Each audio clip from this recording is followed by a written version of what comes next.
चल रे. अरे यार काय आला? 2 दिवस थांब ना, 2 दिवस मी पण येईल अरे मुंबईला. शेट दिमाग खाते. अरे का अच्छा हमको सिखा रिया है. आलंच कामावर जायचं पण तुझ्यासाठी मी थांबलो. ते आपण जाऊन दोन देणार दिवस नाही. थांबलो नाही, तर तू काय? असंच कसं धरेल? जाऊ दे, मी जातोय. त्या ते काय यार नाटक तू पण.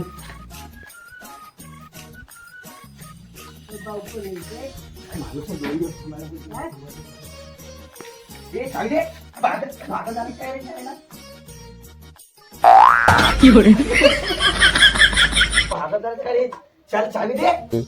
2 दिवस थांबायला काय होते? मस्करी करून मला लेट होते यार. बायको घरात अरे घरात 2 नाही. दिवस थांब ना. अरे बरोबर तिथे काल गेलो ऑलरेडी. शेटचा फोन आला ना मला यार. चावी दे.